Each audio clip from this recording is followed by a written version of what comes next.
안녕하세요. 반갑습니다. 저는 하자 채널의 하자입니다. 신나게 살려고 노력하고 있고요. 제가 하고 싶은 건 나름대로 하면서 살아요. 여러분은 어떻게 지내세요? 건강하시죠? 실은 저는 파킨슨 환자거든요. 또 다른 삶의 진단을 받은 겁니다.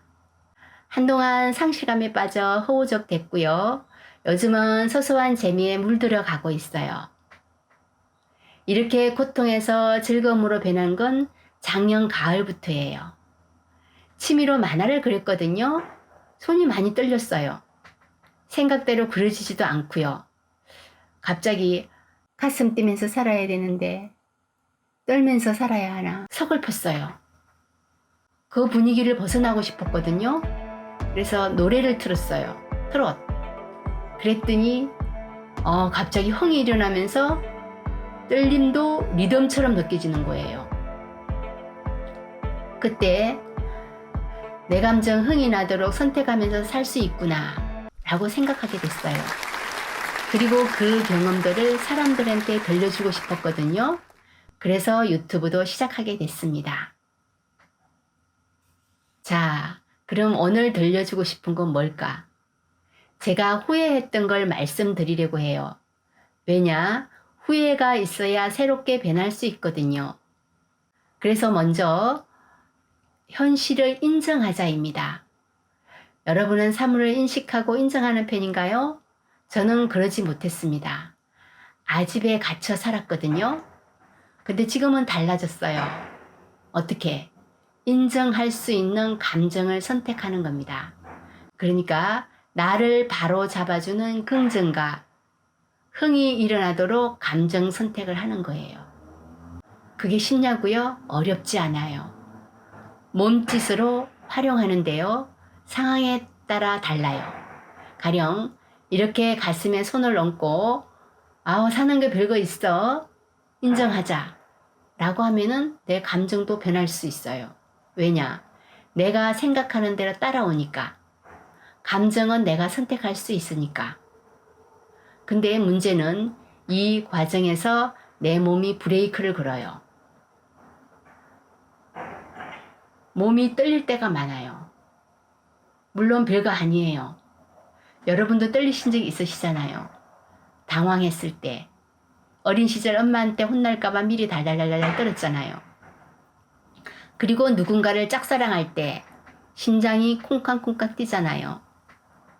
근데 저의 떨림은 다릅니다.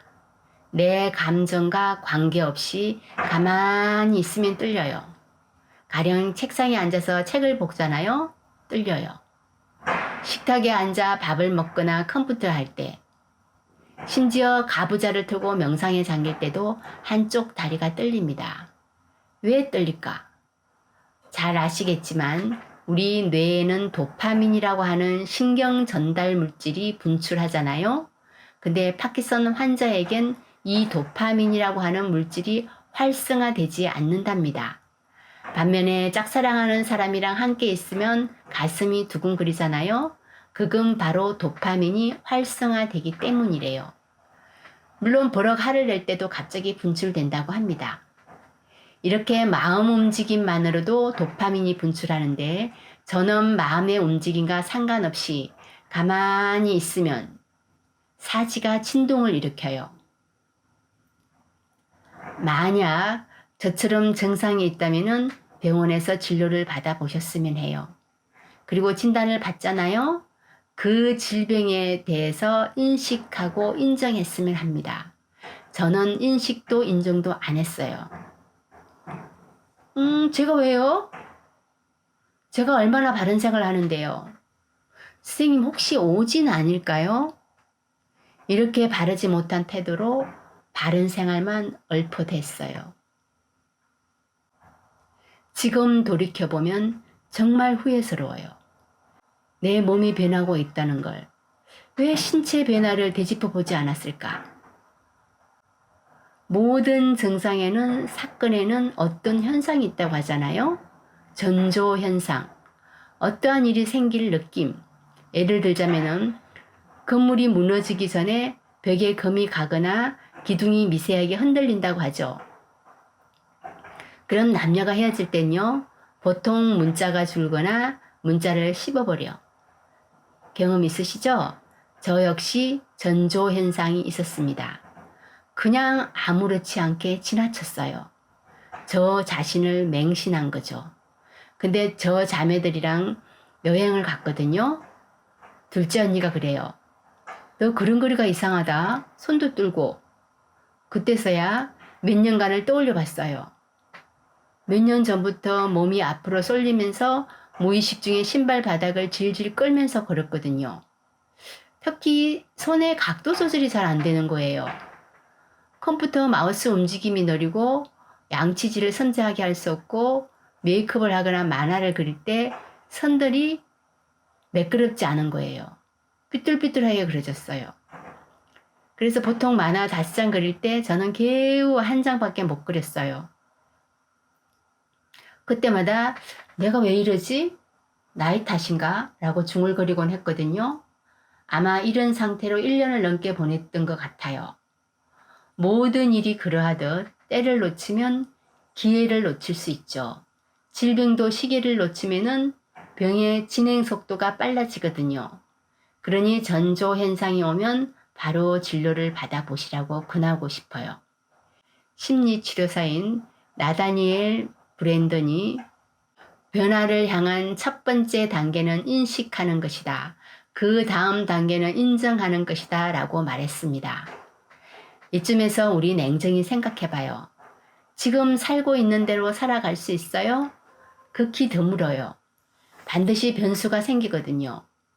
잘 되던 사업이 망하기도 하고 사이좋던 부부가 헤어지기도 하고 모범생이던 아들이 가출을 하게 되고 건강했던 사람이 대주술을 받게 되고 이러한 변수를 극복해 가는 게 우리가 해야 할 일이고 이런 계기를 통해서 전환기를 맞게 되는 것 같아요. 내가 살아왔던 방향이 아닌 다른 방향으로 바뀌는 시기인 거죠. 저도 그 시기를 맞이한 것 뿐이거든요. 그래서 또 다른 삶을 위해서 현실을 인정하는 게 참 중요하다고 생각합니다. 여러분께 말씀드리고 싶은 또 다른 하나는 지금 그냥 해보자입니다. 우리는 생각하는 존재다 보니까 뭔가 생각한 걸 바로 실행하기보다는 주춤거리는 경향이 있는 것 같아요. 그래서 생각만 하다가 세월 다 보내는 사람도 있고 막상 뭘 하려면은 용기가 나지 않죠. 여러분 용기란 녀석의 역할이 뭐예요? 망설임을 물리치는 거잖아요. 그럼 망설임을 물리치는 주체자는요? 나예요. 한번 보세요. 제가 현실을 인정했어요. 근데 저 질병을 남들이 아는 게 싫었어요. 혹여 알까봐 전전긍긍했거든요. 그래서 사람 만나는 것도 뭔가 하려는 것도 망설이다가 포기하게 되더라고요. 그러다 보니 자신감이 점점 사라져 가는 듯 했거든요. 근데 올봄에 시립도서관에서 책을 보고 있는데 옆에 학생이 갑자기 눈을 자꾸 흘기는 거예요. 저한테. 그러더니 씩씩거리며 자리를 옮겨요. 내가 뭔가 실수했나? 이러고 있는데 바로 등 뒤에서 저 아줌마 방정맞게 다리 떨어대. 집중이 안 돼. 열나 재성이 없어. 이런 말을 엿들었어요. 창피했어요. 쥐구멍이라도 들어가고 싶었거든요. 내가 계속 숨으려고만 하면은 내 존재감이 사라져 버릴 것 같았어요. 그래서 고개 바짝 세우면서 일어났어요. 그리고 그 여학생한테 나 때문에 집중이 안 돼서 미안해. 실은 아줌마는 파킨슨 환자란다. 라고 말했어요. 여러분 질병에도 체면이 중요한가요? 그냥 말할 수 있는 용기가 중요하다고 생각해요. 그래서 저는 당당하게 말해요. 친구들, 친척, 심지어 요가 강사님한테도 자랑 삼아 말해요. 여러분 제가 이렇게 당당히 말하는 건 파킨슨은 평생 안고 가야 하거든요. 그러니까 약은 일상생활에 불편을 덜어줄 뿐 완치는 불가능하답니다. 지금까지. 또 제가 여기저기 자랑거리처럼 말한 이유가 있어요. 아주 중요한 게 있어요. 자랑 삼을 말을 하잖아요. 그러면 용기도 끌려 나오거든요. 우리가 막 자랑하면은 나도 모르게 흥이 나오잖아요. 흥이 일어나면은 용기도 스르르 끌려 나오는 거예요. 기분이 좋아졌으니까. 저도 그 용기로 유튜브도 할 생각을 했고요. 물론 생각한 걸 바로 실행한 건 아니에요. 작년부터 머릿속에만 모셔뒀어요. 생각을 행동으로 이끌어내기 쉽지 않거든요. 그죠? 근데 아주 쉬운 방법이 있어요. 그게 뭐냐면 바로 그냥 해보면 돼요. 여러분 영화 스타워즈 보셨죠? 스타워즈에서 레아 공주가 한 말인데요. 두렵겠지만 그냥 해보세요. 자신감이 생길 때까지 기다리지 마세요. 일단 시작하면 자신감도 따라옵니다. 여러분도 이 대사 기억하시죠? 그냥 기억만 하고 계신가요? 일단은 그냥 해보세요. 마치 개구리가 그냥 물에 첨벙 뛰어들듯이 말입니다. 그렇지 않으면 자신감은커녕 실패할 일들만 떠밀려 와요. 제가 그랬거든요. 내 유튜브 사람들이 관심이나 가질까? 조회수가 저조하면 어떡하지? 내 사생활 까불리면 남들한테 창피당하면 어떡하지? 이러한 생각들이 자동 연결되더라고요. 자기 착각을 일으켜요. 그러니 너무 망설이지 마세요. 그래서 저는 어렵고 두려운 일을 맞닥뜨리잖아요. 그러면은 긍정과 흥이 일어나도록 감정 선택을 합니다. 어떻게? 내 몸이 웨이브를 타면서 하자라고 해요. 생각해 보세요.